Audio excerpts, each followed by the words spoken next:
for driving business.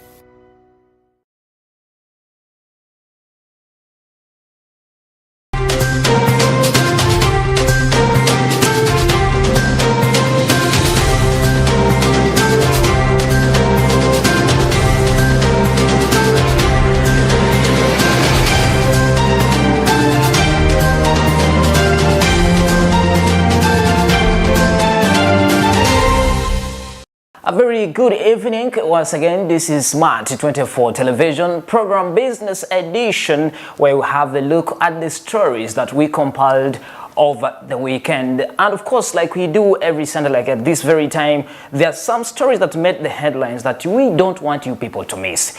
I'm called Pedison Mumbere. I'll be right back after this break.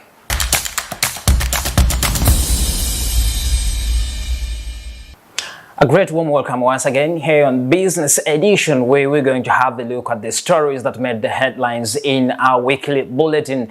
Let's go into our very first on story here. The African Petroleum Producers Organization, that's Apple, together with the Afrexim Bank, have come together to come up with an energy bank that is going to finance the oil and gas sector, not only in Uganda but Africa-wise. Remember, we've been having a lot of external threats, and remember, some of the commercial banks have been withdrawing their funding towards this oil and gas sector. Now, according to the experts in the oil and gas sector in Africa, they're saying once this energy bank is established, it's going to help us to fund the oil and gas sector in Africa. Let's have a look at this very story.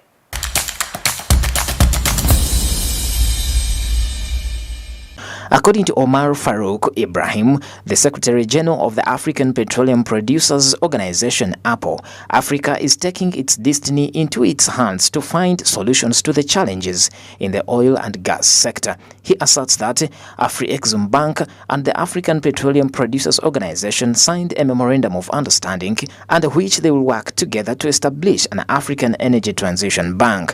This bank, according to him, will provide funding for the oil and gas industry in Africa, which is under increasing pressure as foreign investment in the sector is withdrawing or becoming subject to strict conditions.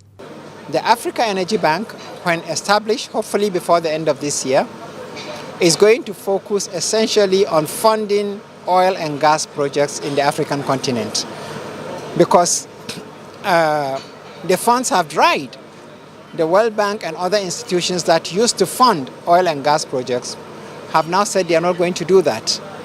And if anybody is going to fund it, the conditions are so stringent that it doesn't make a lot of sense. The biggest issues facing the African oil and gas industry are related to financing, technology and market access. Africa is unable to resolve these problems on its own. According to Omar Farouk, the decision to implement the Africa Energy Bank is a clear sign that Africa's view on how to solve their problems have changed. He also maintains that they will not work with partners who are opposed to oil and gas projects in Africa. We have come together, African oil and gas producing countries, to establish this bank, and we are going to welcome investment from countries like Saudi Arabia, UAE, Qatar, Kuwait, that also have a lot of stake in the development of the oil and gas industry. We are not going to open our doors to those who are against oil and gas at this time, because once you open the doors, you can be sidelined. There is no doubt that the $3.5 billion East African crude pipeline project was put into jeopardy after some international commercial banks withdrew from funding the construction of the world's longest crude oil pipeline. Ruth Nankabera, the Minister of Energy and Mineral Development, did not appear to be concerned about external threats. She instead encouraged Ugandans to improve their skills set in order to be ready for opportunities in the oil and gas industry. So we have trained the people, and I've been calling it self-contained, and we are continuing to train. Yeah, issues of climate, our policies, the East African Vision 2050, the Ugandan Vision 2040, the National Oil Policy, all those capture the issues of climate. If you don't, then you will be you will be attacked by those international civil society organizations that are overzealous when it comes to terms of climate change. But we are prepared as Uganda because we did not leave any stone untouched. The Petroleum Authority of Uganda and the Ministry of Energy and Mineral Resources is doing the right thing by focusing on skilling of Ugandans in order for them to be able to take over those jobs. Because the oil and gas industry is one that is not tolerant of errors, because it's a very highly skilled type of sector that requires high standards. The government has imposed strict regulations on hiring foreign nationals in an effort to increase the participation of more Ugandans in the oil and gas sector. If there's no Ugandans who is qualified for the position, the permanent secretary will then enable the Ministry of Internal Affairs to grant a foreigner a work permit for a set period of time. Any oil company will be expected to train Ugandans after hiring a foreign worker so that by the time the work permit expires, there will be Ugandans qualified to take the positions.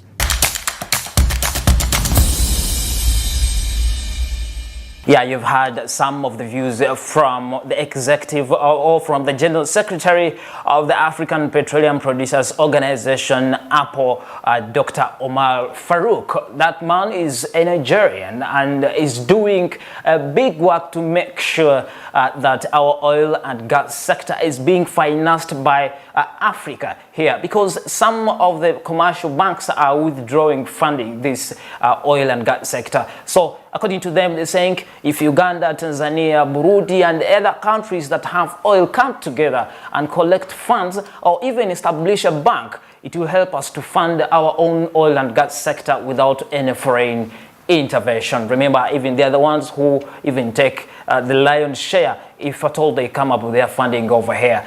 Now let's get to another story here. That is bad news that came out from Kigezi sub-region, where there was mudslides that claimed over 18 people over there in the region. Let's have a look at this very story.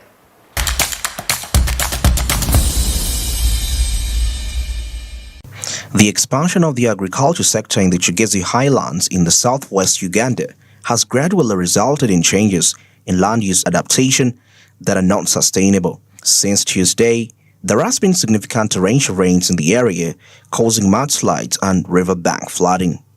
18 people have so far been confirmed deceased, 3 in Rwanda and 7 in Ruchiga, as a result of mudslides brought by the intense rainfall.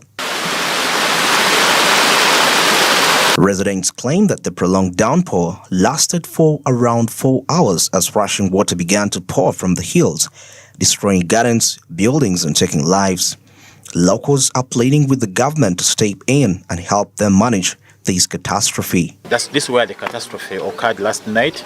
There was a heavy rainfall from around 10 up to 2 a.m.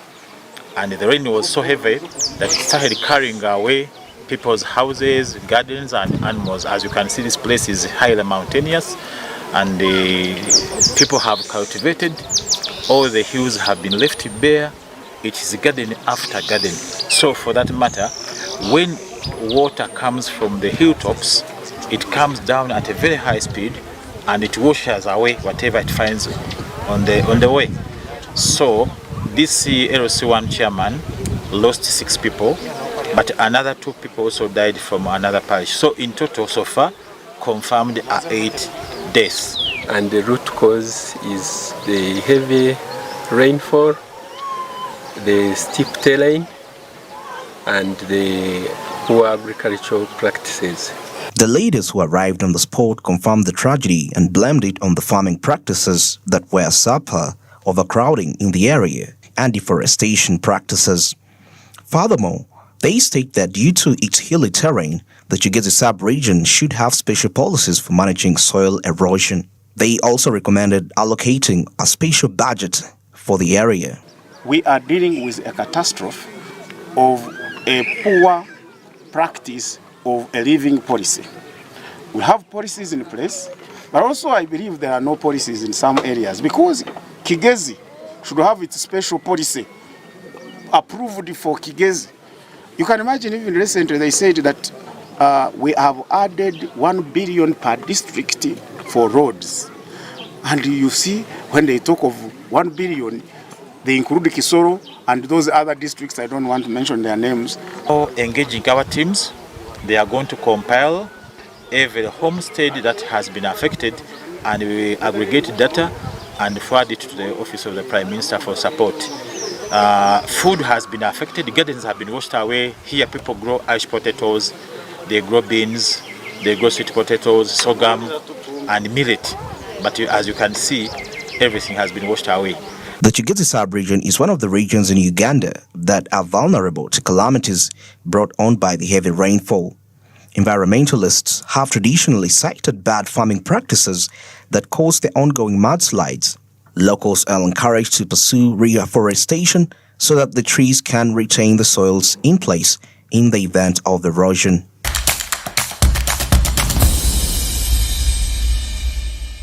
That's bad news coming in from Kigezi sub-region there.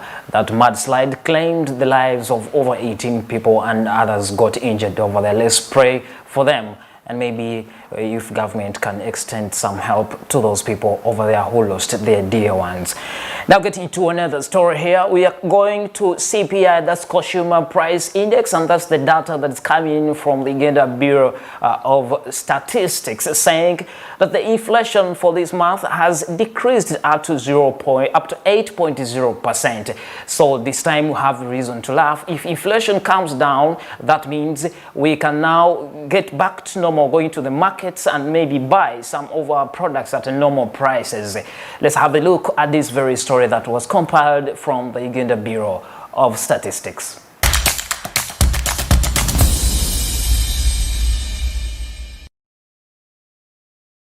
Annual inflation results were primarily attributed to the annual core inflation that registered 6.8% in the year ending April 2023 compared to 7.6% registered in the year end March. The main driver to annual core inflation was the annual other goods inflation that registered 8.8% in the year ending April. For instance, the laundry soap inflation that registered negative 6.0% in April compared to the 4.4% registered in March 2023.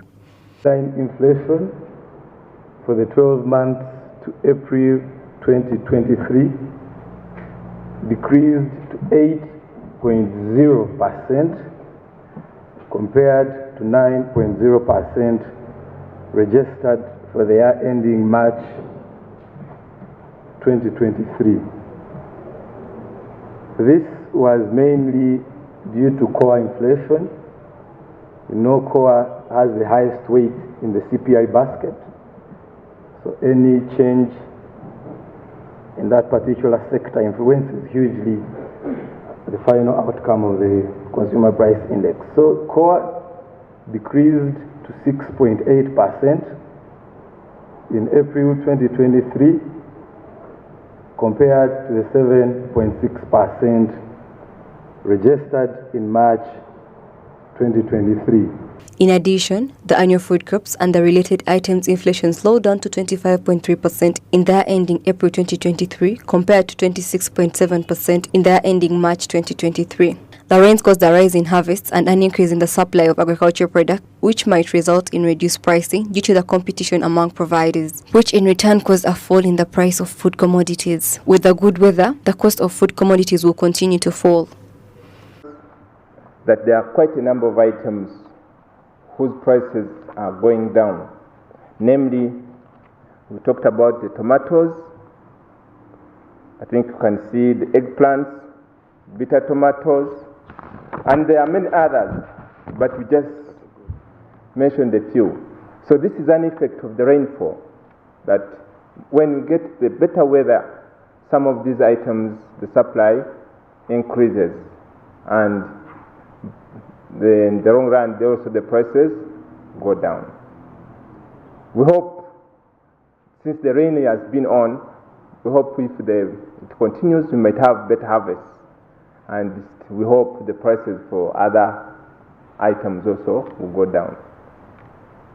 However, the monthly inflation increased by 0.5% as opposed to 0.7% increase seen in March. And this was as a result of monthly services inflation, which also saw increases in education and healthcare related costs, as well as higher prices for communication and transportation services. These service categories may have increased due to the seasonal factors like the need for more transportation during the holiday season and the payment of school fees.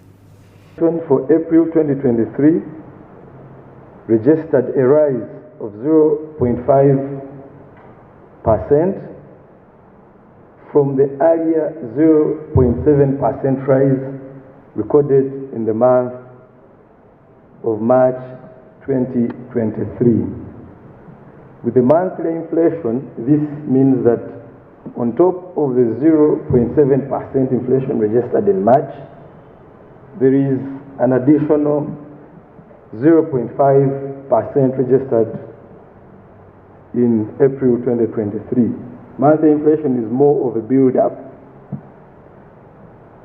Since lower inflation rates can result in higher consumer spending and better economic growth, the economy is likely to benefit from the decline in inflation. The government may need to take action to combat the ongoing inflation rate, such as by enforcing price restrictions on necessities or raising interest rates.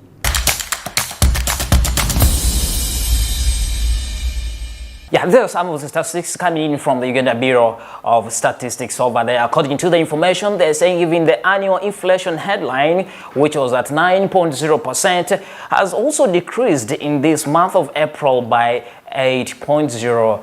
And this is some of the information coming up from there. Now let's go speak what means by telecommunication gaps here in Uganda. The telecom sector is still hampered by several problems related to infrastructure challenges like indecent mass and environmental related problems over there. Now, according to information from the Uganda Communications Commission, the Executive Director, Kagwa Irene, is saying that all these problems has costed the Ugandan government to lose up to 1 billion shillings to tax revenue collection. So it's up to us, or it's up to the Ugandan government to make sure that it enhances all these problems in the oil and gas sector and we start getting this money, not losing it. Let's look at this very story.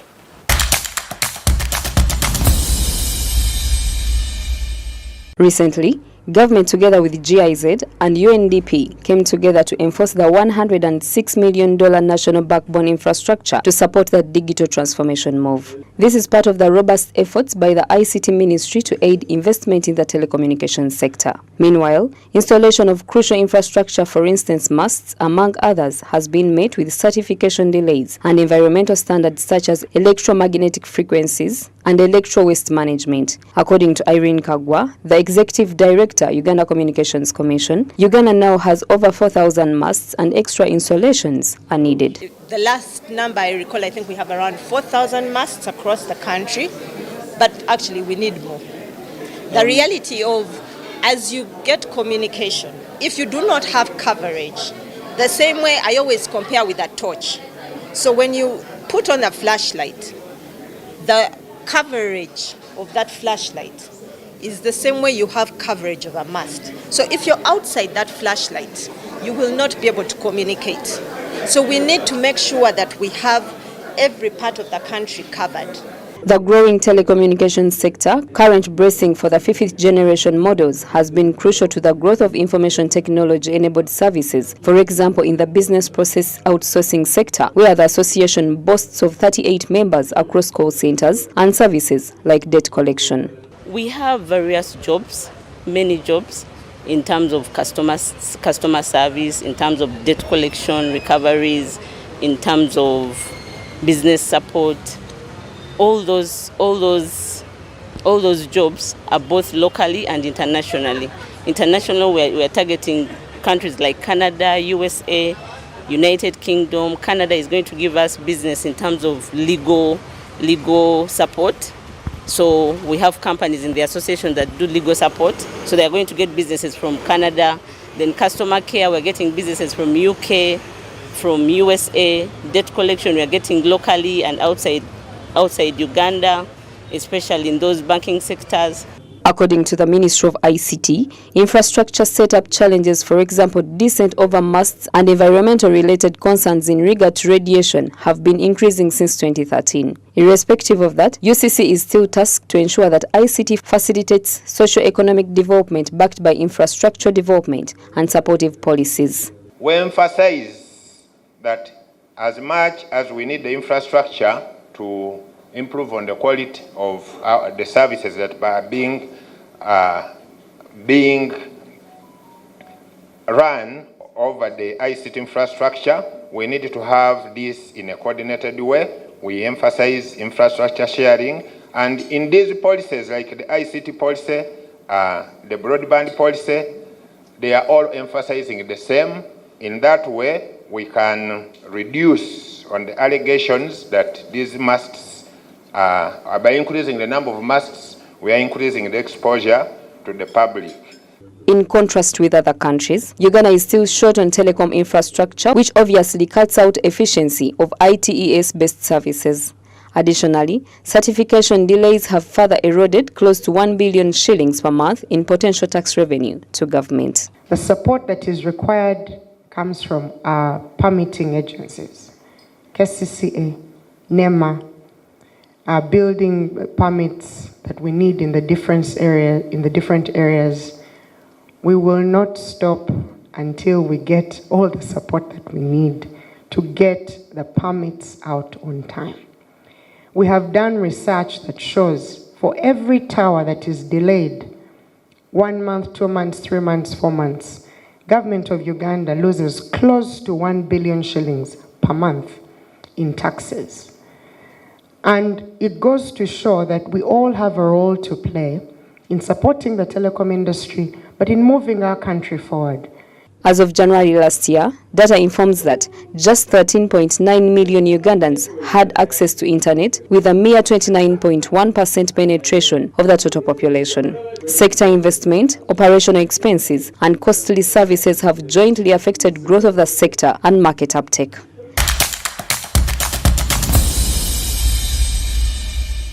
Yeah, that's information coming in from UCC. They're saying it's upon us to make sure that we work on such problems like infrastructure challenges, indecent mass, and environmental-related problems, and delay in certification of these masts in Uganda. You've had some of the information saying that if at all they delay to certify all these works that are going on, then government is going to lose close to 1 billion Uganda shillings to tax revenue collection, and this is what we should work upon.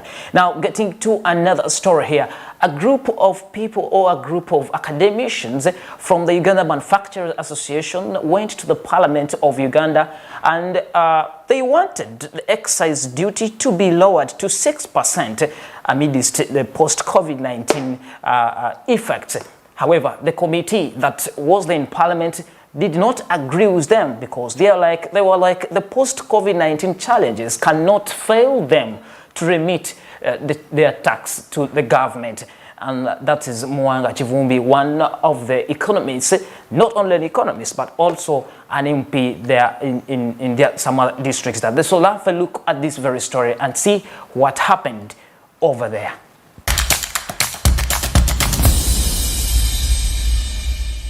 If Parliament approves a slew of tax reform measures contained in 6 recently introduced bills, Ugandans should prepare for increased tax burdens and severe penalties for violations beginning July 1st. Among the bills that were presented were the Income Tax Amendment Bill 2023, Excise Duty Amendment 2023, Value Added Tax Amendment 2023, among others. The Uganda Manufacturers Association has requested that the Finance Committee lower some taxes, including the Excise Duty Amendment Bill, which they propose to be reduced to 6% on the grounds that majority of manufacturers have yet to fully recover from the effects of COVID-19 and the Russian-Ukraine war.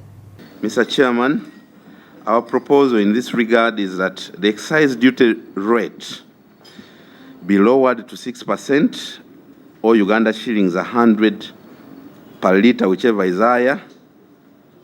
And the justification for this, Chair, is that whereas it is noble to support localization of input sourcing, Mr. Chairman, we would want to see that this is gradual. Otherwise, it can result into distortions of the market. We are already grappling with issues to do with localization of industrial sugar sourcing. The committee, on the other hand, has disagreed with the association, especially on the excuse of COVID-19, because according to them, some businesses made tremendous profits. The legislators insist that UMA has not presented alternative avenues through which government can collect taxes to sustain the economy. VAT. How does COVID stop you from remitting your taxes? VAT is not you. Actually, most companies say we are taxpayers. They are not taxpayers. They are tax collectors. You collect money from me to remit to government. You stay with the money for that long. So, and say COVID. Where does COVID come in there? So I don't think the COVID excuse across the board on every tax really holds water. What new taxes should we introduce that will help create jobs? So that you don't only concentrate here, what new taxes can you introduce on certain imports that is available that will support the manufacturers to expand production and then create jobs? Look at the tax arrangement in Tanzania, look at Kenya, and give us serious proposals. And we'll give you the necessary support, including giving you the necessary tax exemption that other foreigners come here. The smaller Ugandan informal domestic manufacturers, the household manufacturers, we expect you to dig in. But you are not bringing that proposal to us. The committee also met members of Siatini in regards to the tax bills, and they cautioned government to review the tax exemptions. According to Siatini, Uganda Revenue Authority would be collecting over 30 trillion shillings in revenue, but tax waivers are limiting it. Concerned with that harmful tax expenditures. We know that there are some that are really are going into helping the citizenry as well as the most vulnerable in society. But our effort has been and still is on the harmful tax expenditures, and where we note that government is losing over 20 trillion, like in a year, yet we believe some of this money could be channeled to finance the budget. If we get the money that is let out of the bag through tax reliefs and tax expenditure, that target would go beyond 30 million, which would 30 trillion Uganda shillings, which would help to increase our domestic revenue and improve our tax to GDP ratio. But the continued loss of revenue through tax expenditure makes it hard for us to improve our tax to GDP ratio. The Finance Committee continues to consult various stakeholders in relation to the tax bills before they are put back in Parliament for reconsideration on July 1st. Thank you very much for that very own story from Parliament. They are trying to see if they can reduce the excise duty to 6%. And then right now I'll be going in for a short break, and when I come back, we'll be speaking the KCCA road to enhance the roads here in town. Stay around.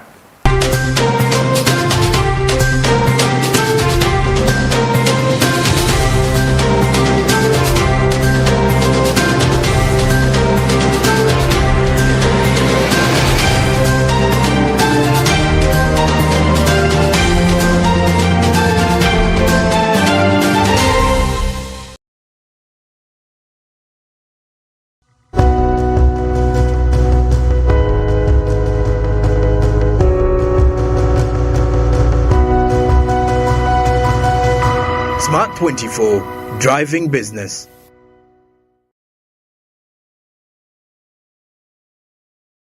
Jerry con! Jerry con! Hey, Master Blaster! Touch him, man! Bang Jerry con with muscle! Those ones who say go for you only. Mundava! First school fees I teach you. When I'm going to the school, because of the cover is very far. Is you serious? It's serious you. What? Yeah? You stay put on it. Add kilometers to your legs. And you get your sugar. Will you buy milk from Umaru? and the woman refused to give you enough meat. Mama! Show him that they don't joke with you.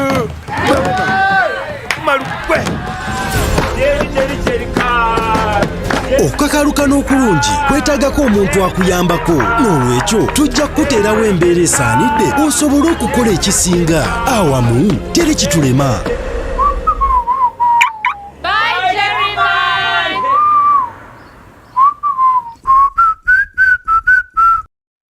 Say goodbye to paperwork and travel costs. Now every MTN customer can register to invest in securities anytime and anywhere with Zabu in a few simple steps. Step 1. Dial *292#. Step 2. Select option 1. Register with Zabu. Step 3. Enter your full names. Step 4. Enter your national identification number. Step 5. Enter your national identification card number.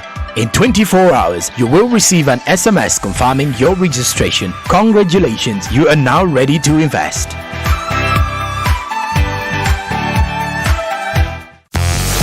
Bring on the break with holiday entertainment for the whole family on DSTV. Maximize your experience by streaming on the DSTV app and upgrade your account using the My DSTV app. Bring on that local and international star power with brand new shows and sport. And of course, for the kids, bring on the fun. Visit DSTV.com to get connected. Bring on the break with DSTV.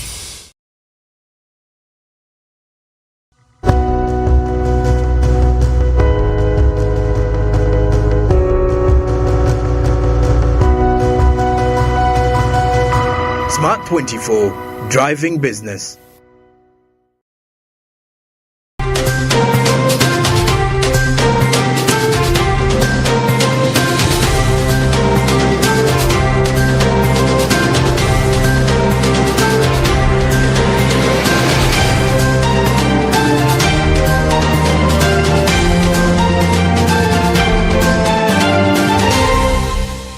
Welcome back from that short commercial break. The business edition is still going on. My name is Pedison Mumbere. Let's go into KCCA Kampala Capital City Authority that inaugurated the Roads Committee, which is going to be spearheaded by the Nakawa East Honorable MP Ronald Balimwezo. But according to the information coming in from KCCA over there, they're saying that this group of people, this committee, is going to make sure that the roads are worked upon. The potholes that we've been talking about for a while are going to be worked upon. Remember, the President of Uganda directed the Minister of Finance to give KCCA money to make sure that they work on this road construction and maintenance. Let's have a look at this story.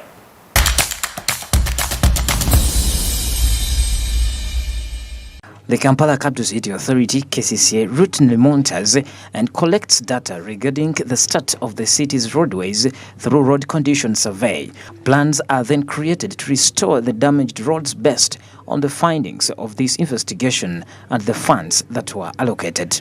Recently, President Yoweri Museveni ordered the transfer of 6 billion shillings for potholes from the Ministry of Finance, but Kampala Capital City Authority only received 5.5 billion. According to Ronald Balimwezo, Uganda loses approximately $3 billion annually due to time wasted on the roads because of jam. About 3.16 billion, but only commits 487 billion to districts for road maintenance, which is peanut.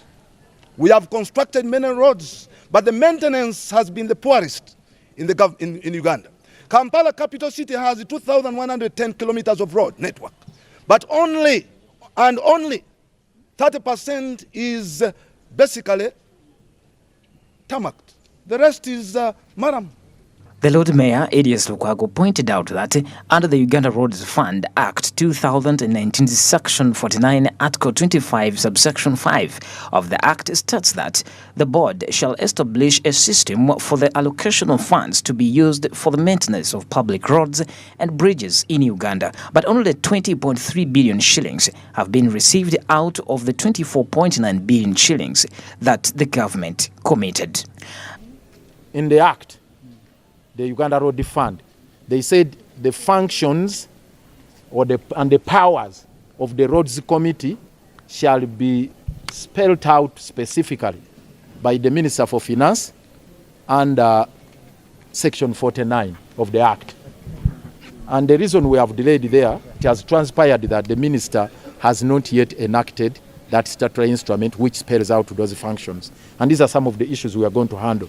But from the general provisions under Section 2 of the Act and other relevant provisions, there are functions which are vested in the road fund. For the time being, we are going to borrow those functions which are general in nature, generally maintenance of roads from that particular vote of the road fund, which, as of now, and I need to take this opportunity to tell you, it is confirmed and established. So far, we have received the 20.3 billion out of 24.8, which we are supposed to receive. According to Dorothy Chisaka, the Executive Director of Kampala Capital City Authority, the committee's 28 members will oversee the management of the Uganda Roads Fund, which will include maintaining roads, filling potholes, and ensuring accountability of the funds and the resources allocated for the road. Is constituted by the mayors of the city, Lord Mayor and the 5 mayors, the town clerks, the division engineers, who else? The town clerks, the division engineers, whom have I left out? Members of parliament, the 10 members of parliament. And so we are a team of about 28 people. Executive director is there. And today we inaugurated it. The work of this committee will be to oversee the work in the divisions, repair works, maintenance works, pothole works, not reconstruction of roads. There is a fund, a specific fund called the Uganda Road Fund, where money for maintenance of roads comes from. With a total length of 2,100 kilometers, Kampala City's road network is made up of 70% up-paved or earth roads and just 30% paved highways. By December 2022, Kampala Capital City Authority had reported an area of 8,500 square meters of potholes dispersed among the 5 divisions of the city. The 28 members are believed to improve the state of the roads.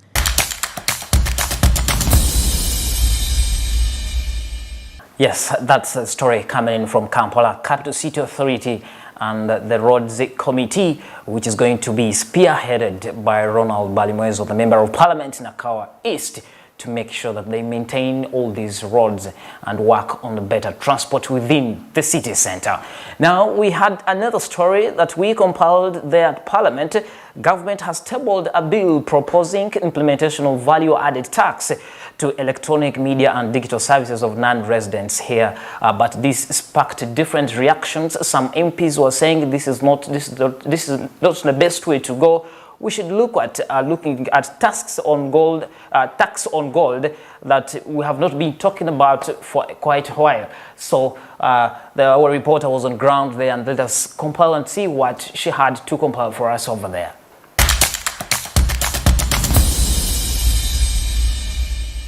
Government has tabled a bill proposing implementation of value-added tax on electronic media and digital services. The move has drawn mixed reactions from stakeholders. This comes after the income tax bill was also tabled before Parliament with several amendments, including an increase of 5% to agent banking sector. If the bill is passed, digital services such as streaming platforms, e-books, online gaming, and software downloads will attract 18% of VAT. Electronic media, including online news sites and social media advertising, will also be subjected to VAT. So the URA, therefore, has the capacity to collect this money via online systems. And we need to appreciate that fact, really, because as business migrates to go online, we have to equally migrate. According to the Uganda Communications Commission, the country has over 27 million internet users, with an estimated 23 million accessing the internet via mobile devices. In emphasis, the Speaker of Parliament has said we need money as several projects like the Kampala roads and the pothole crisis won't be fixed on an empty resource envelope. We need money. The potholes in Kampala are too much. Now, you cannot fix those potholes because you refuse to do it. I mean, we need the money to do that. Not everybody can contribute, but those ones who say they can be able to afford diapers like Anne, can be the ones to help us. The proposed VAT has elicited varying responses from stakeholders, with some expressing apprehension about its potential effects on the digital economy. Critics argue that the VAT could deter investment and impede growth of digital services. Meanwhile, some have criticized the Ministry of Energy for overlooking lucrative taxes like gold tax while focusing on smaller taxes. Instructed the Minister of Energy and Mineral Development to present a report to Parliament relating to unpaid taxes on gold. And the House deferred her statement because it was incomplete, it was inadequate, and misleading, Right Honourable Speaker. The Minister is here to ask for leave to levy taxes, and the Minister has failed to collect taxes that we granted leave for collection. Would it be proper, Right Honourable Speaker, that we proceed to look for more taxes when the taxes that are available and the money available for which an SI issued, a social instrument issued, is expiring in less than 30 days from now, and the people concerned will walk away, the companies will walk away with over 600 billion money worth of gold taxes. The same companies never paid any VAT. Right Honourable Speaker. I'm talking about export taxes, 600 billion, VAT over 200 billion. How would you then charge VAT, someone VAT, over services accessed for no cost? For instance, live streaming on social media and other platforms, artistic work, crowd storage, citizens journalism, especially encompassing topical political issues and self-educating program packages, among others. Additionally, there is a higher likelihood of abuse of power granted to the minister to define whatever amounts to electronic services, which squarely usurps parliamentary legislation. As legislators remain concerned about the payment processes and citing many companies that are non-residents, experts on the development economics have expressed their opinion on the matter, cautioning government to exercise caution before proposing multiple taxes. We are targeting to tax eBay, Amazon, Facebook, as has been listed. The clarification I want to seek from the ministry is, who is going to be, how are you going to enforce this? Most of these companies are not resident here. The services are electronic. Who is going to issue the invoice? Who is going to pay? Because that's very important for us to determine the ultimate burden on whom it is going to fall. If you are going to buy services online, there is a price that has been stipulated by the supplier. He is not resident here. Is not going to issue an invoice. By the time a private sector qualifies to provide goods and services to government, that's really a business that has grown to that level, both formally, but also in terms of scale. Now, majority of these businesses will borrow from the banking sector to come and provide these services to government. Now, we find it a big problem when government generates arrears to levels that are beyond 5 or even 7 trillion. That means this is a private sector we have not funded. This is a private sector, if not funded, is therefore not able to pay taxes, is unable to continue running as it used to, but is also generating non-performing assets in the banking sector where it borrowed. So you're literally beginning to undermine the banking sector, and the banking sector will now take on a risk-aversive mode, meaning it will slow down in its lending of the private sector. It will also begin to make high provisions levels that will undermine the profits of the banking sector themselves, which are also taxpayers. Government is currently addressing a budget deficit and looking forward to expand its revenue sources. To this end, they have introduced a series of tax measures, such as the digital tax on social media, mobile money transactions, and the proposed tax bill will be up for debate in Parliament in the upcoming weeks, and it is uncertain what the outcome will be.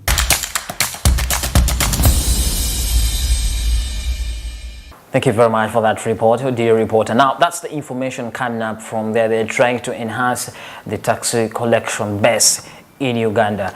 Now, getting to another story here, the government of Uganda has been encouraged to rationalize agencies, ministries and departments to reduce on government expenditures. And this call was coming from the civil society organizations of Uganda. Let's have a look at this very story.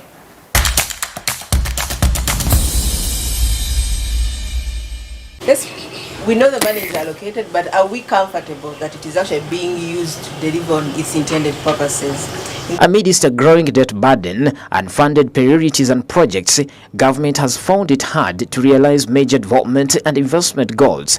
According to civil society organizations, recurrent expenditures that include wages, salaries, interest on domestic and external debts, plus commitment fees continue to outstand development expenditures, limiting available resources.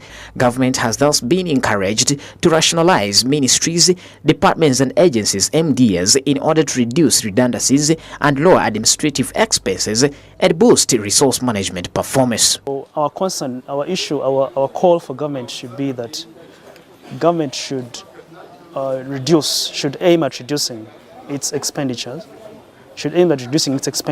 on a bloated government on a bloated public sector by basically rationalizing a different number of MDAs. So if you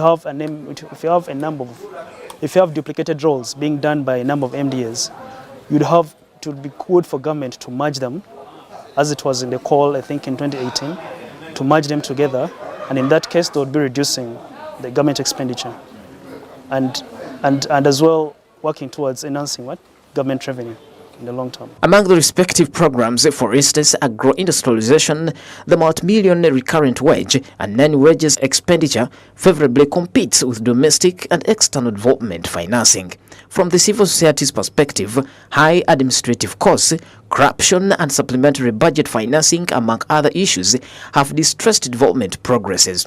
Ramadan Ngobi, the permanent secretary from the Ministry of Finance, previously confirmed just how far the Office of the Attorney General has gone in regard to rationalization of ministries, departments and agencies despite delays.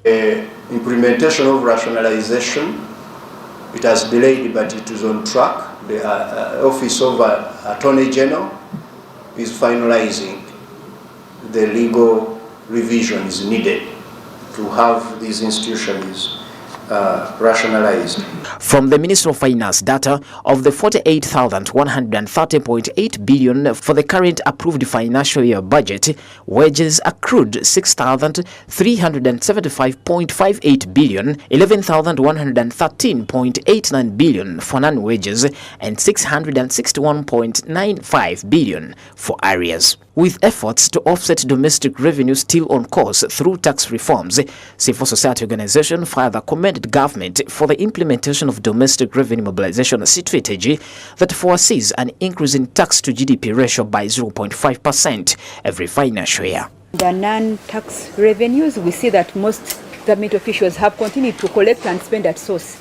We want to make sure that whatever revenue is being collected is actually collected electronically, so that we minimize on the loss, because we know that government is implementing the e-cash system, and there is some kind of resistance when it comes to some of these reforms. So we commend that effort, and we hope that we'll be able to yield a lot of revenue in the long run. As redress of redundancies gains momentum, concerns about the rising debt stock, which peaked at 86.6 trillion as of June from 78.1 trillion, is notable, citing how it still erodes revenue critical for numerous development initiatives.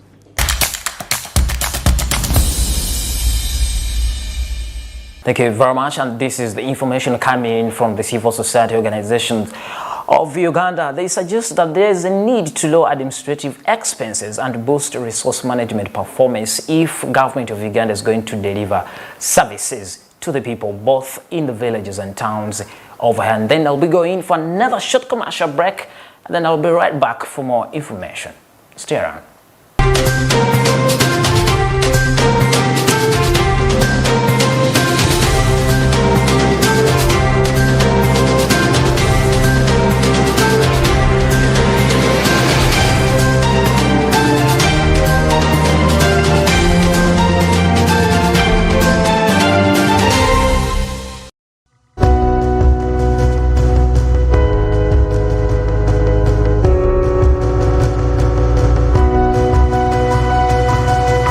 Smart 24, driving business.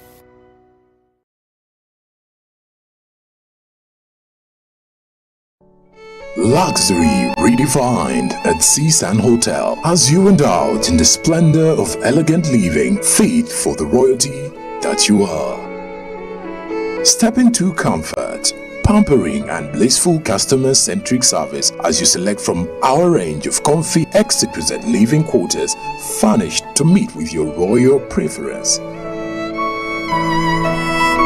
Surrounded by scenic beauty, our tropical setting allows you to escape the glamorous ordeal of city life. Our ambient green gardens will guide you to a place of revitalizing rest. The 3-star restaurant caters to your palate, serving your choice menu ranging from exotic cuisines to local delicacies. Our chefs will serve you full-course meals for a truly out-of-this-world culinary experience. Our fully stocked bar to whet your throat, from renowned global brand whisks, brandies, gins, beers and wines to our locally celebrated beverages, you will not lack for any brewage. It's an all-new experience in the East at Seasand Hotel, so visit today at Plot 15 to 19 Spire Road, Ginger, or contact us on +256 751 719 960 and +256 785 354 614 for reservations. Seasand Hotels, luxury redefined.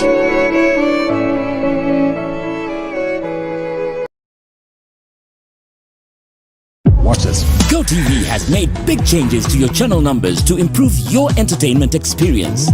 Movie channels, sports channels, and kids channels have been grouped closer together, and your local channels have moved to the front of your channel list. Get and stay connected to GOTV to enjoy unbeatable entertainment in a new and improved way. The GOTV Channel Changer. For more information, go to gotvafrica.com. GOTV. Love it.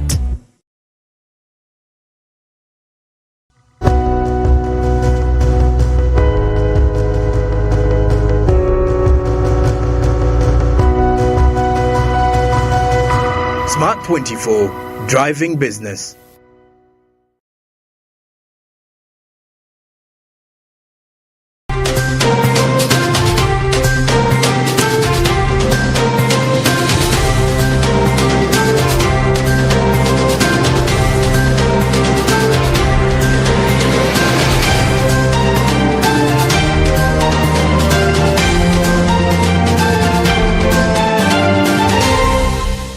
A great welcome from that short commercial break, but the business edition is still continuing. Now let's speak at the level of unemployment here among the youth. I saw the First Deputy Prime Minister Rebecca Kadaga saying the government of Uganda should do something to make sure that it lowers the high levels of unemployment, and most of the schools were advised to embrace technical studies there, like skilling to enforce employment. Let's have a look at this story.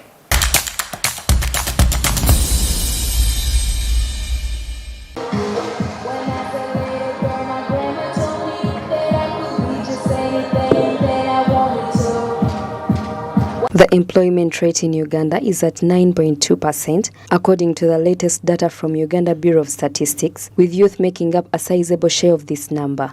In order to give young people the skills they need to thrive, there is now a greater focus on enterprise development and career preparedness programs. The 2013 launched Youth Entrepreneurship and Employment Program is one of the initiatives, with over 7,000 young entrepreneurs having received support from the program, and it has so far generated over 20,000 jobs.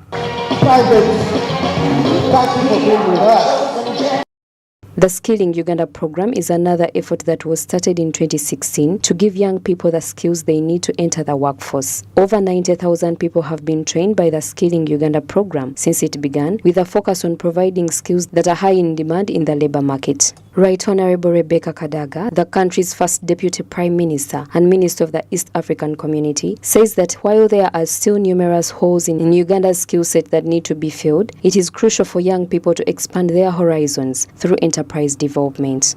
If we don't target the right areas, we are going to be spectators. As those who have the skills come to Uganda to work. Of course, my work is to promote integration. We should be welcoming all those, but it's important that our people participate in the benefits of the economy. These programs have had substantial impact on Ugandan enterprise growth and career preparedness, but there is still a lot of work to be done, especially in addressing the discrepancy between the skills being taught and the skills that employers are looking for. The government has been collaborating with the corporate sector to address this problem and make sure that the training given is pertinent to the demands of companies. Speaking with some of the stakeholders in technical institutes, they report that by giving many young people employable skills, they have helped to lower the employment rate in the nation. We believe that for any institution or for any country to really prosper, people must have the capacity to build, enterprise, to do entrepreneurship, skills to do business, skills to innovate and do a number of other things.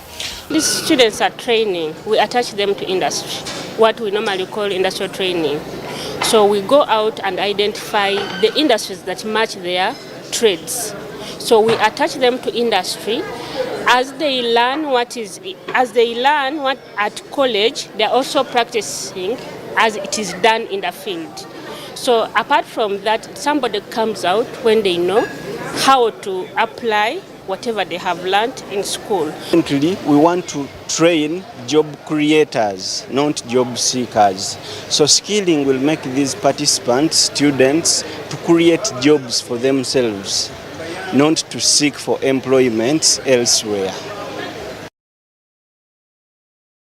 As the demand for skilled employees grows in Uganda, initiatives such as YEP, the Skilling Uganda program, and the Uganda Skills Development Project will play an important role in providing young people with the skills they need to succeed in the job market. These initiatives, which place a strong emphasis on enterprise development and career preparedness, are assisting Uganda in developing a more thriving and affluent economy.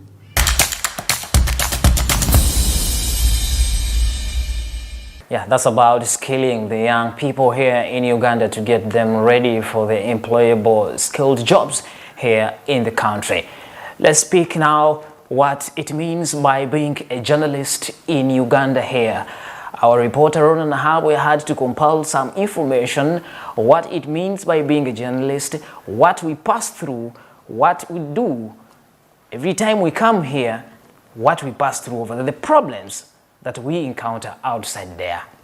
Brutaligas, coming to payment, all those things. Ronan Habwe compiled them, and she had to compare us with other East African countries. Ronan Habwe has the report.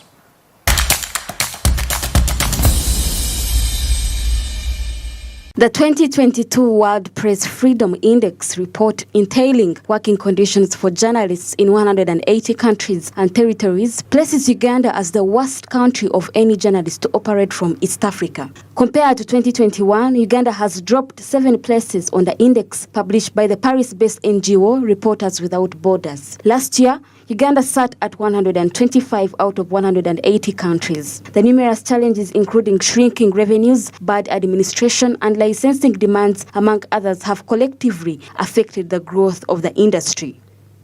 Kidnapping, violence, arrest, illegal detention, and confiscation of equipment are some of the consequences that journalists face for criticism of socio-economic challenges. According to index research, working conditions of journalists have improved in East African countries except for Uganda. Members of Parliament took it upon themselves to cite lively examples of the dire situation. I know that the welfare of journalists is very much compromised, and I can tell the country right now that I've gotten very many petitions.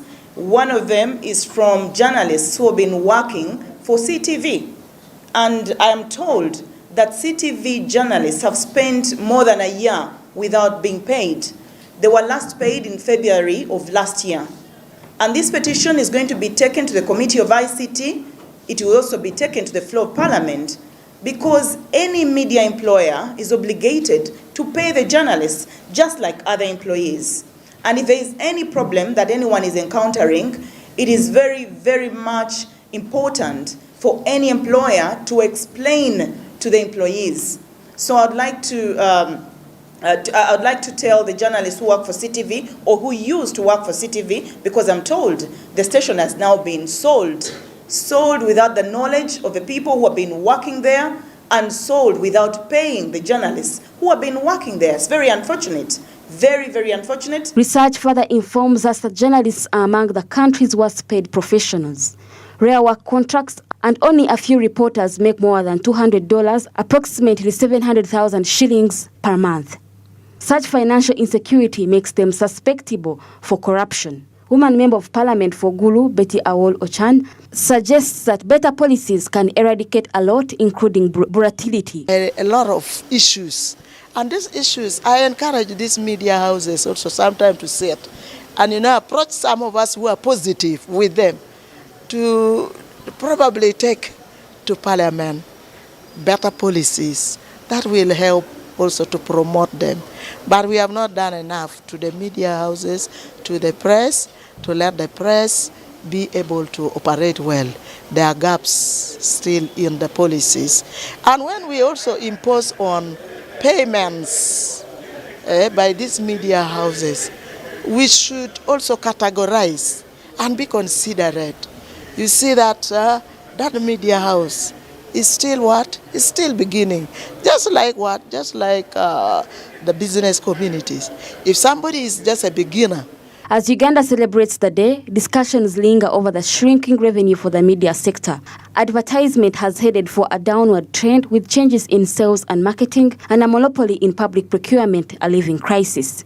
Hefty licensing and non-protective policies have as well been cited as hindrances. Media houses are supposed to pay as subscription to government, because we realize it is a little bit on a higher side, and we want to engage government on this very aspect. On the issue of advertisements and so on, of course, recently the President issued a statement, a decree, that UBC should be the only government entity given these adverts. Of course, we understand that this is not proper, because it will affect other media houses, where we think there should be a free economy. We are in a free economy.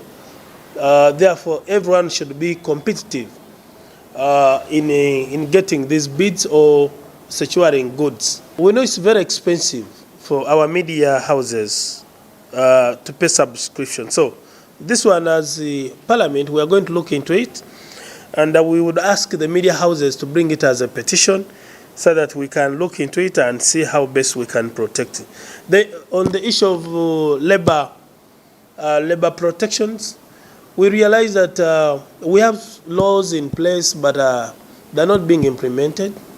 So our concern as Parliament, as a media forum, we shall have to find means of making sure that we push government to put into action for these laws, because we have the labor protection, we have the Employment Act, we have so many laws related to labor protections. Addressing underlined weakness in industrial governance policies such as licensing, revenue streams, and broader economic challenges that partake other production sectors are expected to aid growth of the industry.